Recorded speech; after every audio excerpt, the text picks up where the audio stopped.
I'm very excited about today's live stream. It's a topic which I'm very passionate about. LinkedIn lead generation has been something that I've been doing for 11 years now. And we had this 3-step strategy called find, connect, and engage. Find people in the ideal demographic, send them invitations to connect, and then send a follow-up message that wasn't salesy, that showed interest in the other person, and set an appointment. And we generated loads and loads of sales for our clients using that strategy. And about mid last year, there was a handful of campaigns which would normally perform much better than they did. I thought, this system is not working the same as it used to. We've added a 4th step to our process. And when we did, we saw the average conversion rate from sending an invitation to connect to a prospect. We saw it go from 35% to 88% conversion rate. So more than double the amount of new connections, which just means more than double the amount of leads, more than double the amount of sales, about 2.5 times the amount. So when I got into all this commenting stuff, the thing I found, it was very time consuming. And I come across a product called Aware. What it allows you to do is create custom lists of people that are in your ideal target audience so that you can comment on them one by one. Basically, you customize your own feed. And you can have multiple feeds. Like I've got one for financial services. There's a feed for people who have commented on my posts so I can reply to them. And I've also got a feed for the most active people in my community so I can engage with their stuff as well. And the founder is a great guy. We've got to know each other over the last couple of months, Alex Boyd. And he's a bit of a gun when it comes to LinkedIn marketing. He's done a really awesome research report lately, which I have to say is one of the best I've read. Really thoughtful with his content. I think he adds a lot of value, and I'm amazed at how he's managed to build this product pretty much bootstrapped without any capital investment. Please give a warm Monday night welcome to Alex Boyd. So good to be here. Thank you, Nathaniel. So how long has Aware been up and running now?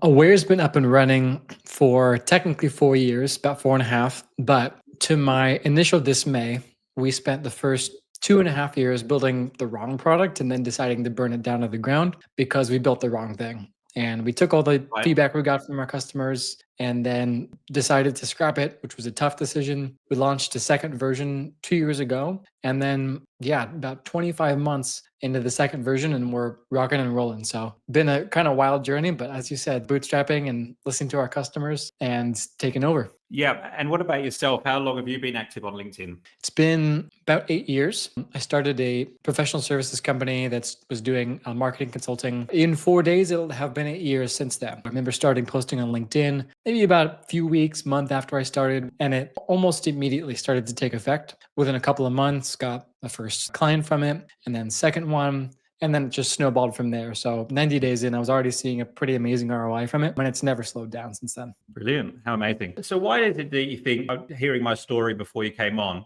why is it that you think people aren't getting the high acceptance rates that we used to when they're sending invites to connect? Well, it's funny. I mean, back then, an acceptance rate of 35% was still considered fine, unless you were doing all the other things. I don't think that behavior necessarily has changed too much. I mean, there was people selling in the DMs back then too, but I think the trick has always been 2 things. I mean, 1, are you known in the same ecosystem before you reach out? And then 2, have you made some other attempt to contact that person or be on their radar in a non-private direct way first, which I suppose we'll get into. But those 2 things have always been the key, I think, to getting that acceptance rate that you really want. Not to mention, just, are you targeting the right people, right? Once you go way outside of a cherry-picked list, it's going to go down. So, I mean, list selection is kind of like a foundational, you got to start here kind of component. And then after that, it's, well, do you have a reputation? Have you been kind of in their sphere some other way? And look, 35 to 88% would be phenomenal 8 years ago, even more phenomenal today, as it's gotten even more saturated. Yeah, absolutely. When you first built Aware, was it to do with commenting, or was it not based around that concept? You said that the first concept wasn't right.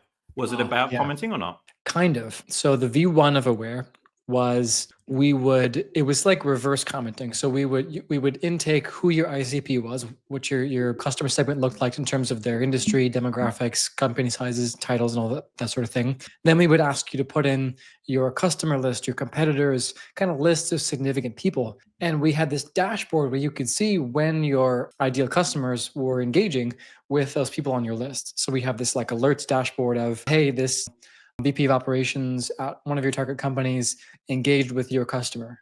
Go join the conversation. But we realized that because it wasn't like letting our own customers do a lot of the engagement, it ended up being like a cool product, not a very functional one. And cool, if you're in SaaS, was like a death knell term. You don't want to have a cool product. You want to have a useful product. So that was the major mistake. But like the way Aware was built in the second version, we started with analytics and engagement feeds. And those have been two of the core features since then. What's the biggest mistake that you see people make? Like, let's say, for example, somebody's spending 30 minutes in the day commenting on LinkedIn. Hopefully they're doing it on their ideal clients. What's one of the biggest mistakes that you see that people make?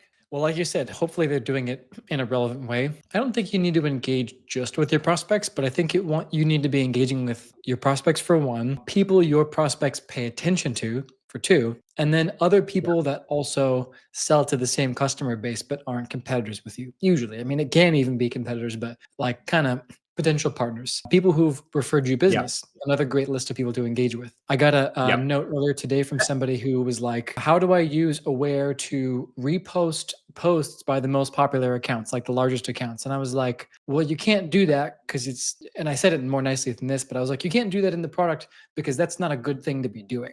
So we don't help you do it better because we don't want you to scale a bad thing. Yeah. So there's a lot of mistakes out there with commenting, but those are a couple of the big ones. Yeah.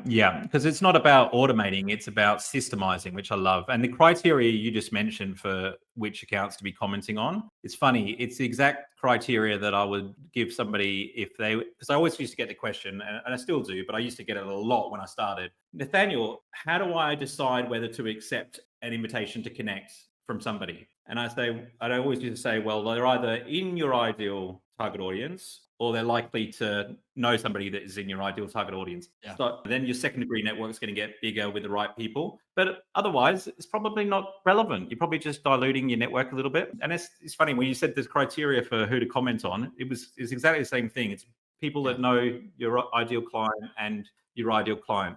Because I don't know if people understand with commenting, and I know that analytics have now released some data around how much attention you can get from commenting. Maybe you could just explain to us from your perspective how the algorithm works when it comes to commenting, and how does commenting get you more exposure? The first piece of that is, number one, yes, it does bring you more exposure, but I want people to think about not just the exposure brought by commenting, but also the actual impact your comments are having. So maybe we'll talk about that first and then the kind of exposure benefit. The main purpose of reason why I comment is so that my comments on someone else's post show up in other people's feeds. Right. So if you look at your feed, if I ask you to say, close your eyes and tell me what's in your feed, you probably say posts and ads, but a very big amount of your feed is not posts. It's someone you followed comments on someone else's post. And once you just kind of blink twice and look at the feed again, you realize that that's a big part of the entries is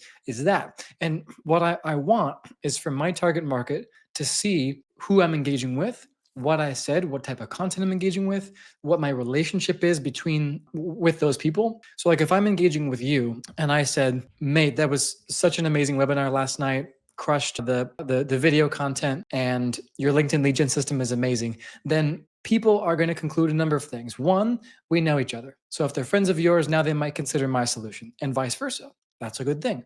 They're going to consider what I said. I seem to be a friendly guy. I seem to know what I'm talking about. They're going to look at what you posted and think Alex is the type of person who engages with whatever Nat posted. So there's all these like little subtle subconscious things that are going into people's brains that are they're not connected to the like comments help my own posts benefit, which is true. So like to pause for a minute, yeah, it's true that if you do more engagement, your posts will do better.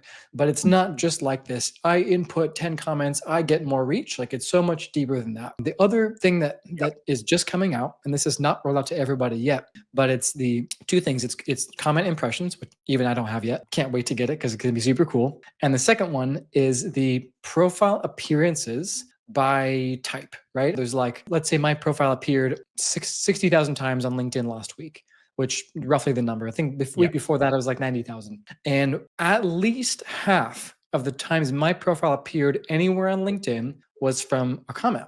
And the other half was mostly posts and like search appearances and a couple other small things. But it was like, look, if my profile's getting seen 2 to 3, 4, 5 million times a year, and half of that is from my engagement, we have to disconnect this like I'm only engaging to get my posts more reach thing, which people have heard, and it is true, but it's like missing all these other benefits of being an engaged participant. So like do this to be known, not just to boost your posts. Yeah. And profile views is a pretty good metric of how well you're doing on LinkedIn with your activity and your content. And that's the first thing I tested when I started implementing this commenting stuff is I would probably do about 20 minutes, 25 minutes best a day doing commenting. I would try to do an hour, but I just get distracted. That's as much as I could do. But that's more than what I was doing before. And my profile views at least doubled, maybe even tripled when I first tried that for a week. And if you set up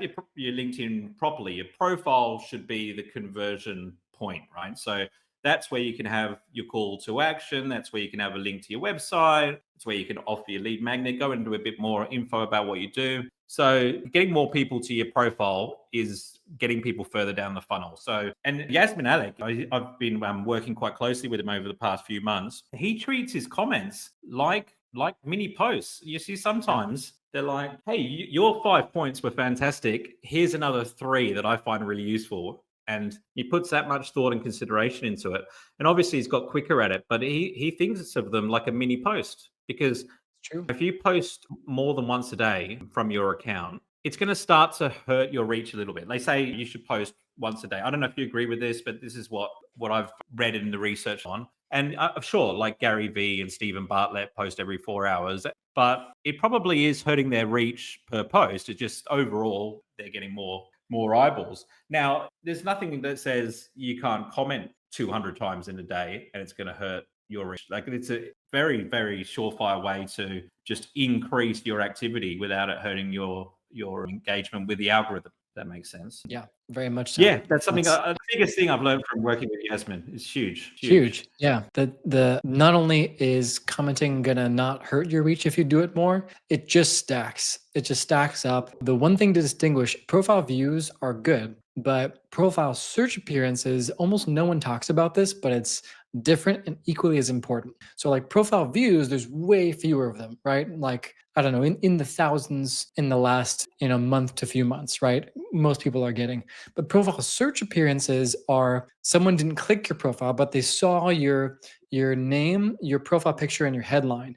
They didn't click through, but they saw it. So it's like a profile pre-view impression. And I have the name of my company website in my headline. So I get a brand impression on our site even without a profile view. And that's been massive, and also creates just this immense like brand affinity and awareness. So like just my profile picture, headline, and name and company, those have way more distribution than just like the amount of profile views I get. So the unsung benefit of all this is like your profile search appearances anywhere on LinkedIn, even if they don't click through to the full profile, that number goes way up. You can do more engagement. Okay, let me just clarify this, because I always thought search appearances meant showing up in the search results. But are you saying that search appearances include people seeing, your name and headline in the feed as well? They have introduced for some people a splitting of that metric. So now you can see both search appearances, which is just like search bar and other types of someone searches you're in the search results. Now they show you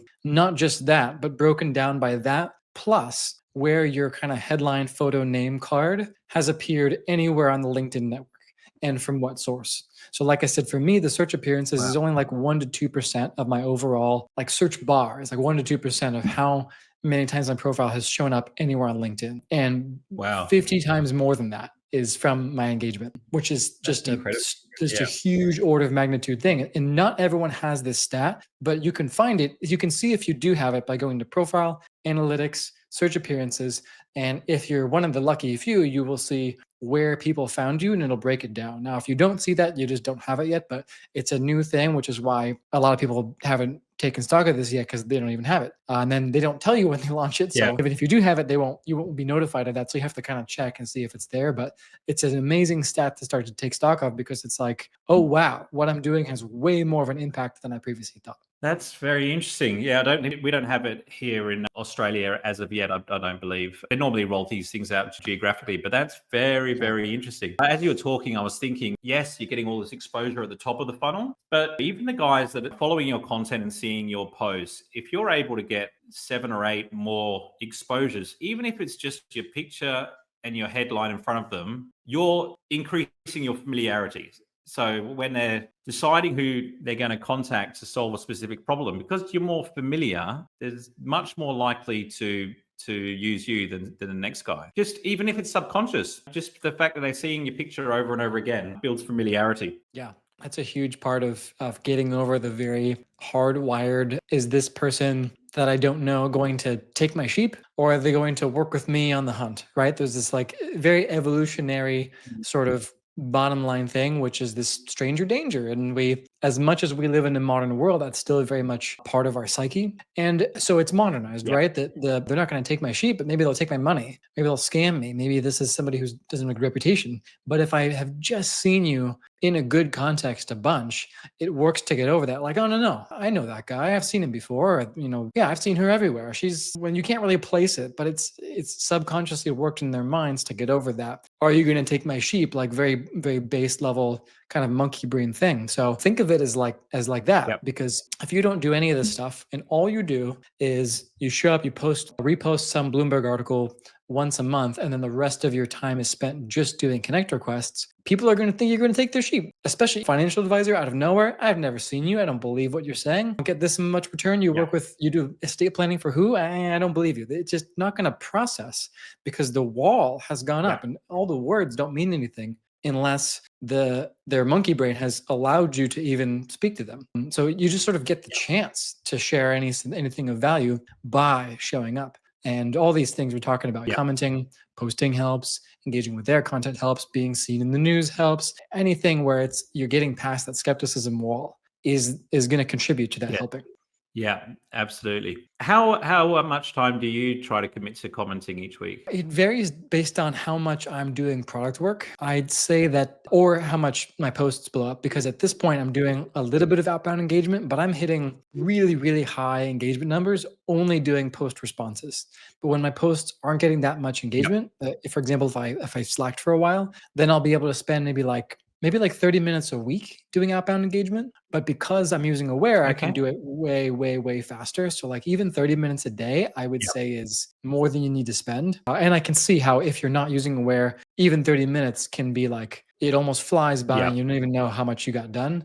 But because I used my own tool, it makes it way easier to just kind of go into focus mode and say, okay, I'm going to do even 15 minutes today, 15 minutes 2 days from now, and I can just do 30, 40 comments in 15 minutes, another 30, 40 in 2 days, inbound post responses. And somehow I've just gotten to like 800, 1,000, even like 2,800 comments in a month. I'll get clear past 100, 200 in a week, often to 400, 500 just from that alone, because I'm so much more efficient. Yeah, excellent. Are there any commenting tricks or hacks that you would give to somebody? Like, let's say, for example, I was going to comment on Gary Vaynerchuk's post. He gets a couple thousand comments, and I want my comment to get the most visibility. Do you have any tricks or any tips on the mindset that you get into to write something that's that valuable? Yeah. The best thing is actually to first come up with a filtering system of what you're going to do before you even have understood what the post is about. So if you're just saying, I'm going to do some engagement, I'd recommend getting into the mindset of being ready to filter posts that you encounter into one of two buckets. One is, so you quickly glance at it, and the first one is, this doesn't speak to me, I'm going to skip it. This is irrelevant. This is whatever, I don't want to do it. There's a lot of time being wasted in the small deciding whether you're even going to engage part. And that burns a Yep. lot of energy that you don't need to spend. So the skill to get good at is knowing in 4 seconds from a glance or less whether you even want to like digest the post. So be quick to skip, maybe like a third, 15%, whatever it is, percent of posts, just be like, yep, skip. There's more where that came from, obviously. So let's say you have decided to Yep. like digest it. You make a small split-second decision. I'm going to like kind of read this. Try to get good at speed reading. So try to take like less than 10 seconds to read the post. You're not trying to understand the whole thing or every word. You're looking for one idea that speaks to you. So let's say it's the Gary Vee Yep. post and you're like, okay, cool. He said something that's typical like Gary Vee stuff, but one part of it really stuck out. Okay, now you have 3 buckets, 2 buckets, I'd say at that point. You have the like 10, maybe 20% of the time, oh, this is super resonant. I'm gonna do like one of those Geolic comments. I'm gonna write like 2 paragraphs or like my bullet pointed list and something really good. The rest of the time, if it's like I have maybe something to say, but not that much insight, I'm going to write like a 1-2 liner, something kind of witty, equipped, supportive.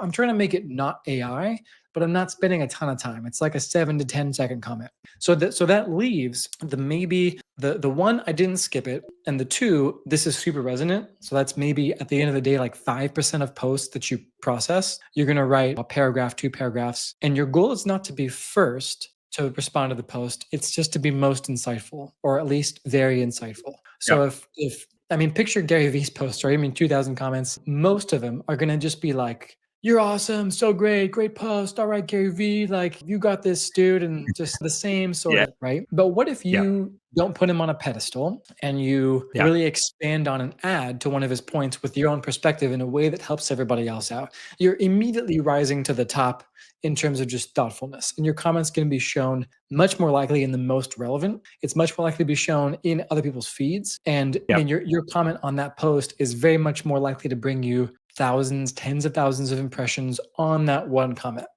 The trick is Yeah. don't try to do that every time. Because if you try to write a book in response to every social media post, many of which are dumb, Yeah. then you're going to burn out. That's a key way of burning out is I'm going to try to bring my all to situations that don't call for it. So it Yeah. sounds very subtle, but like that matrix of decision making, if you can really get into the subconscious part of it and get good at that, you can be like writing most comments on an average of like 10 seconds, 15 seconds each, and then reserving most of Wow. your mental bandwidth for the ones that are really meaningful and spending almost no mental time and just typing time on most of them. So be quick to skip. If you're Yeah. going to engage, decide if it's heavy or light. And if it's light, move on quick, right? If it's heavy, cool. Give Yeah. yourself 1 minute to write out something good. That's way more Yeah. detail on like how to comment than most people give, but clearly I've thought about this a lot. Is by writing lots of content, you have a handful of statements or quotes or things that you word a certain way that you can draw upon. One of those power statements in my comments to kind of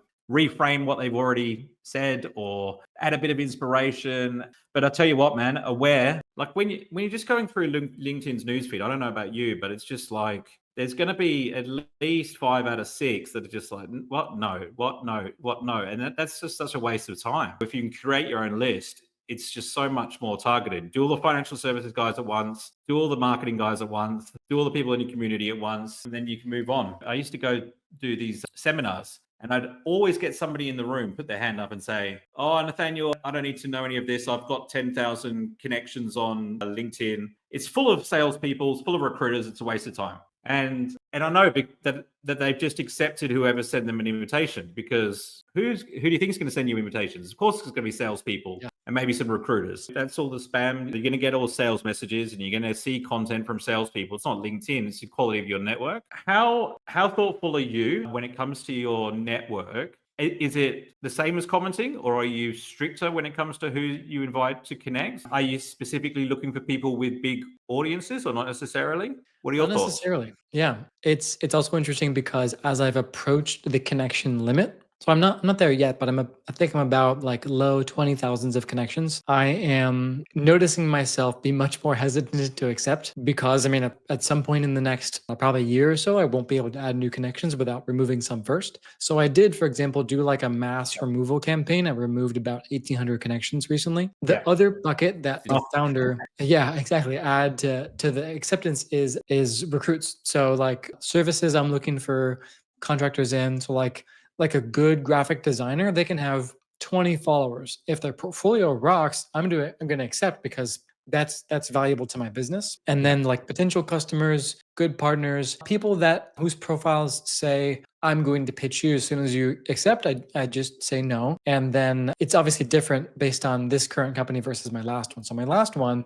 was mostly working with VPs of marketing, founders, CEOs. So like that was much more my target market. Like then it was director of demand gen. Ooh, that's the ideal. Here, the founder of a LinkedIn agency is way, way more valuable to me in terms of in commercial terms than a director of demand gen in a SaaS company. So my priority shifted based on the company I'm currently a co-founder of. But yeah, I encourage people even from the start, once you have above, let's say 1,000 connections or so, to not be like so disciplined of having to look through every single person who invites you, but just not accepting people that you can just tell like there's no connection to your market. The person on the other end is just mashing a button. Like start to not accept those even after like several hundred connections in your account. And if you have a lot of connections already from the past that don't relate to what you're doing now, like you said, the guy with all the salespeople and recruiters, that's a case to mass remove connections. Just go by title. Yeah.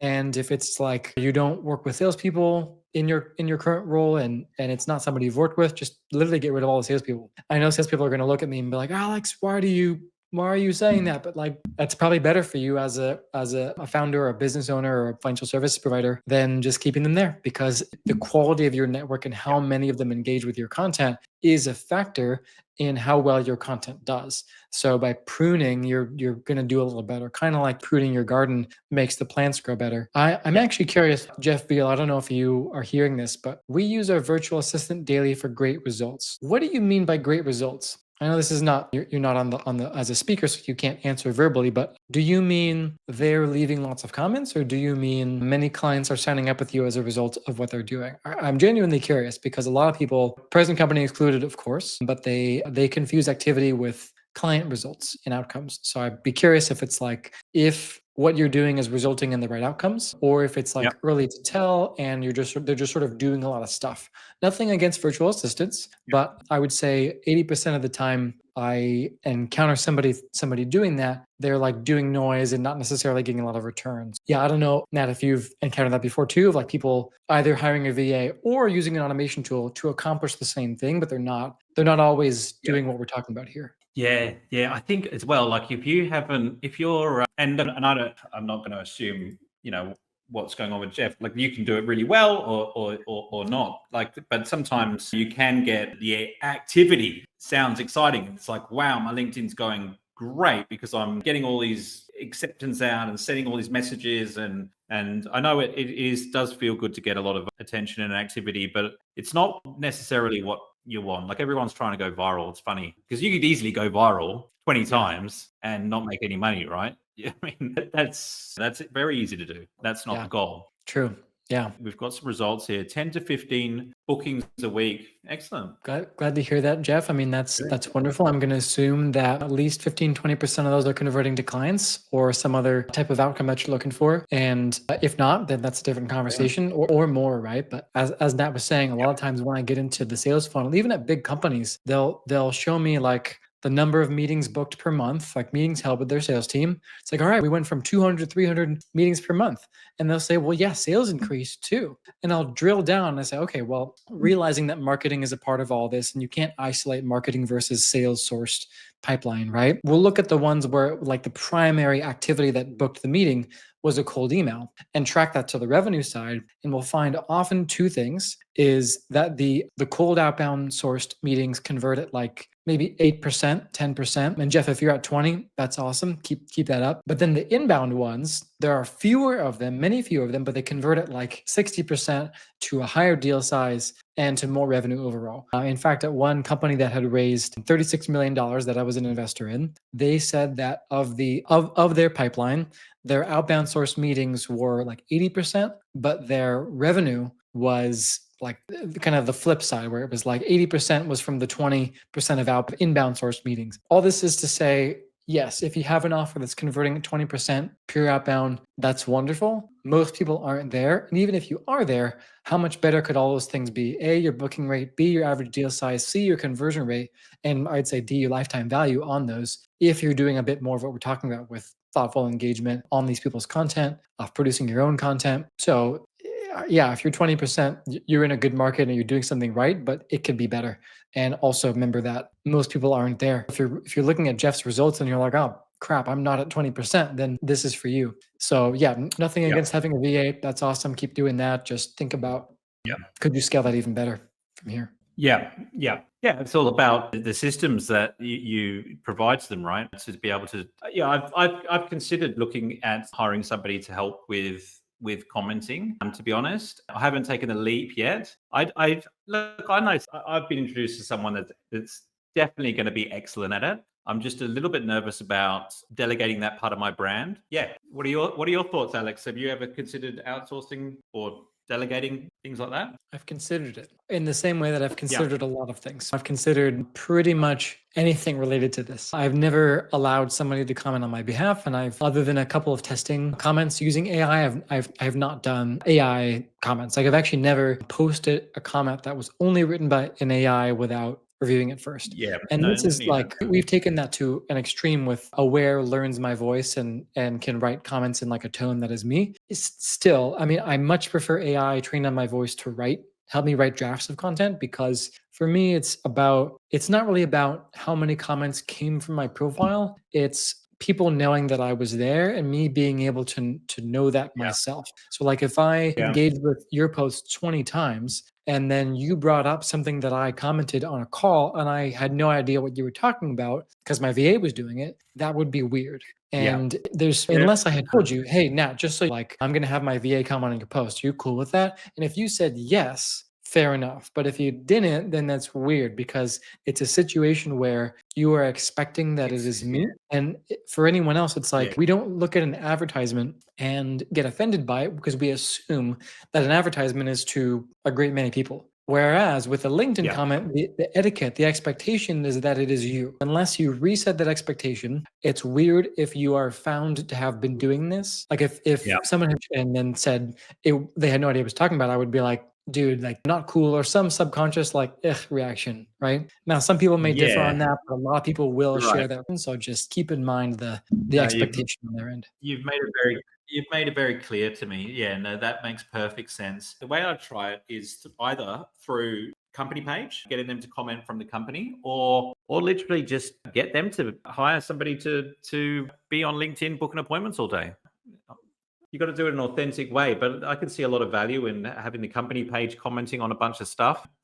That might be the approach, because I'd just love to be able to have somebody out there doing it 2 hours a day. It'd be great. Yeah, I mean, like where you can comment easily as any brand page you control. I'd much more recommend if you're going to have somebody do it on behalf of your brand page, because it's two reasons. One, when a brand page comments on your post, the expectation is that it's one of any team member. Like because it's literally the brand page and not your own profile, the etiquette is just different from the start. And then two, a brand page that has a personality is actually really cool. If you think about the social media company pages that we think are awesome, right? Like Duolingo, for example, we don't know.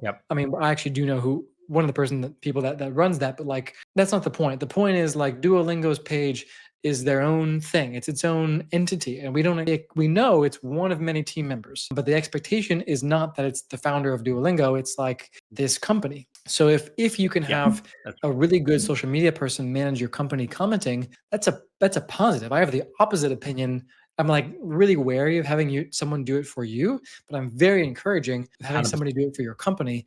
if they're good, because it's all about Yeah. the expectation you set. Profile, it's you're supposed to be there. Brand page could be anybody. Hiring is Yeah. perfectly fine. Yeah, and obviously, yeah. I mean, and when you do comment, it just gives it that much more weight because, okay, maybe you don't do it for 2 hours a day, but when you do it, it's really you. 100%. Thanks for helping me work that out. You might see Bibby Media Group popping up a bit more in the feed moving Nice. forward. I want to shift gears a little bit. Let's address Storm's comment first. I didn't want to bring it up while you were talking. So delegating is one of the hardest things. Storm knows all about this. She's a VA here in Perth for multiple different clients.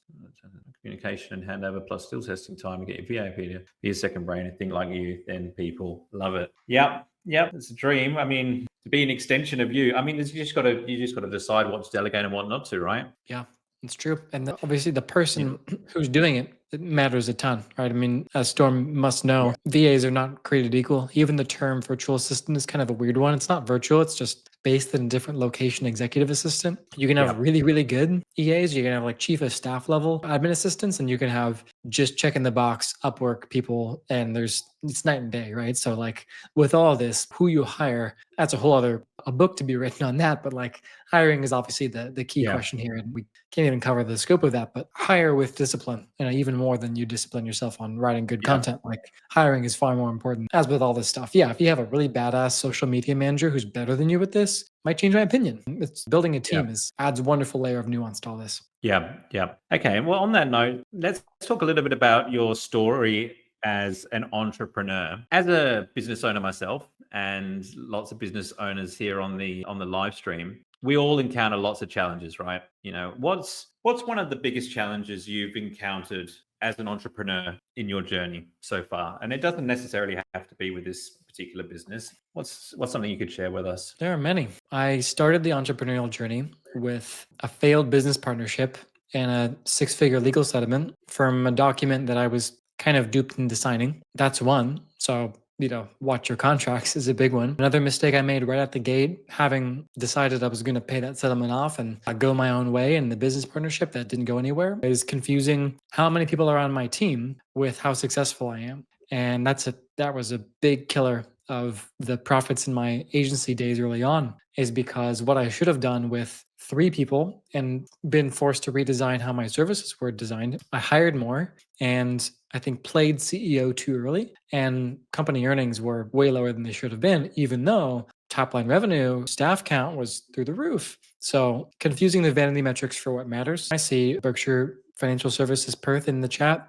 Just finished reading literally all of Warren Buffett's annual reports in order from 1965 through last year. So when I say I'm taking after Buffett with this, I've spent quite a bit of time studying the man. And I think he would agree as much as anybody. Like you don't find value in making noise and boiling the ocean. You find it in steady, sustainable growing earnings. And that took me a while to realize, especially being on LinkedIn, where it's easy to confuse these kind of metrics for profits. And at the end of the day, if what you're doing is not correlating to bottom line earnings, or at least creating the expectation of much greater future bottom line earnings, then you're doing something wrong. What I'm talking about, we're talking about with LinkedIn. I mean, this all, I'm not saying tomorrow or the next day, should be leading to high quality revenue. And if it's not, we've missed the point somewhere along the way. But all the things that distract us from that being the goal of running a company is to have a good life that whose profits grow and are good in the meantime as well. That's the goal of all this. Unless there's various exceptions, nonprofits, blah, blah, blah. But for most of us here, that's what this is all about. But surprisingly, there are so many limiting beliefs, things that get in the way, just kind of head trash, self-sabotage, FOMO, all these things get in the way of just, I'm here to grow an amazing, profitable business that can grow and either sell or outlast me. I've made all manner of mistakes that prevent me from getting there. Yeah. I think that's the way as well. Yes, that's what we want, is we want to grow big, successful, great, profitable business. But it's also the way that you can add the most value as well. It's not like, it is also the way that you can provide the most value to the most amount of people, because you're not going to help anyone if you don't grow and you can't pay your team members. And I made exactly the same mistake as you. My first year in business, I hired 12 people within 12 months. And at the end of every month, it was just, I just had to go out and sell to pay everyone's salaries until one month I couldn't. And then it just exploded. It was very, very stressful.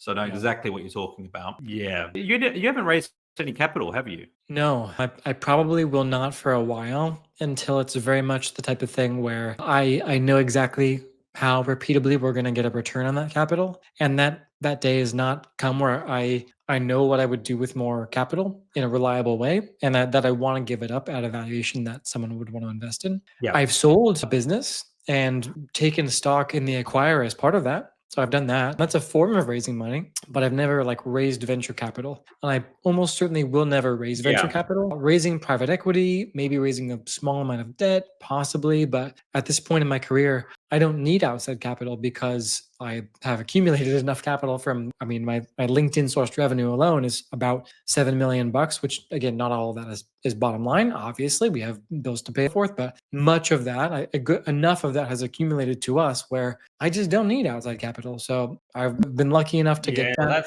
And at this point, I don't want to. yeah.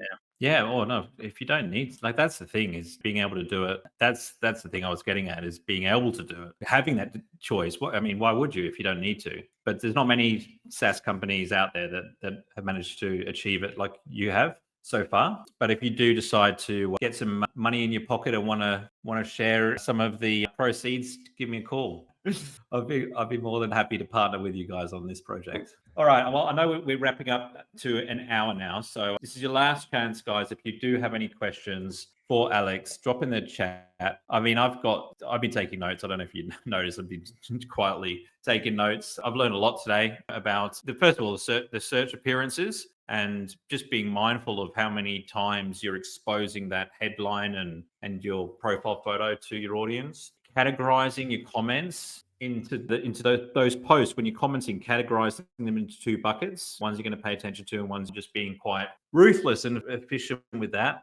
And I've also jotted down speed reading. And I thought it was a really great comment you made about you don't have to comment on the whole post. Because one of the things I said was, oh, if it's too complicated, I won't comment on it. But when you said you don't have to comment on everything, you could just focus on one idea, then I found that really useful. Just before we wrap up, Alex, just tell us a little bit about the state of LinkedIn in 2025. What was the major one or two findings that you got from doing that research, and where can people get a copy if they want to read that report? There is like if you go back in my post about 3 weeks, you'll find it. If you just send me a DM, I'll send you a link. I've written a kind of similar length and quality blog post on our website, which has a lot of that in it too. But to sum up a couple things, we were able to pull together many millions of data points on posts. We don't have reach data for people not in the Aware customer base, but we do have reach data for many hundreds of people that are in Aware.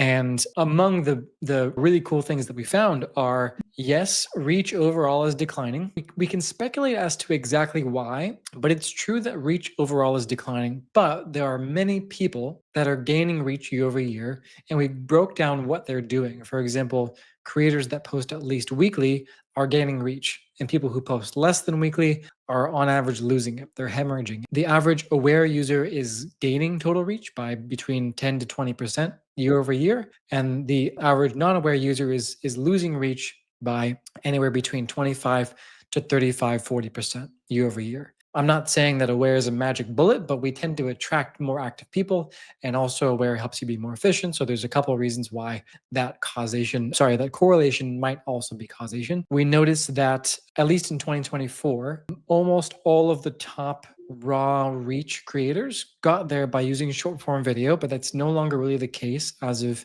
early 2025. The best time of day to post, if you are selling to the US and Canada, is between 5 and 9 a.m. Eastern time. I post a little bit later than that. So yeah, like closer to afternoon, maybe even evening Australian time. But again, that's if your network is almost entirely based in APAC, that's going to be different for you. So like take with a grain of salt any best time of day to post stat. Median engagement started dropping like a rock after being pretty consistent in March 2024. I don't know why that was the month, but it was like this, and then boom, just starts dropping every month. Median engagement. Yeah. Plenty of room for outliers. So plenty of people are getting 100, 200, 400, 1300% more engagement than last year. That's very common, but it's at the expense of people who aren't putting in as much of that engagement effort, as much of the effort to put substance into their content. Overall, the finding was that if you're not trying and you're not really contributing in a substantial way, you're liable to be losing engagement and reach year over year. But there's not just ways to stem that decline. There are plenty of ways to turn it into an extreme growth trajectory for you. So it's not true that the decline of overall total reach for creators across the platform means that you personally get some of that. It's like saying the economy of your country, the GDP declined by 1%. Your personal income could still have gone up 20x. It's the same analogy of like, a broad decline, a broad trend is interesting. It's curious. It's good to take note of, but it doesn't really have almost anything to say about you personally and what you're doing. So the report was 100% human written by me and my two hands with a no AI and a lot of Excel, a lot of learning Python to parse through millions of posts in one big file. And it's, I don't know, 35 pages long. Nobody does it. Nobody puts the amount of work that Alex did into creating this free report to give to everyone. Most people, they spend all the time on the graphic they're going to offer it to you on, and very little time on the actual content. And if you want a copy of the report, either message Alex or drop in the comments and say report. We'll make sure you get a copy. It's really valuable stuff. I found it very encouraging because my stats are going up finally, which means I must be doing something right. So if the trend is the reach is going down, all it means is just don't do the same thing that everyone else is doing. You got to be doing what the minority are doing. True. There are still people that are doing exceptionally well. It's always great to work with people that know what they're talking about and add value, got a similar sort of mindset. So I really appreciate you being here, Alex.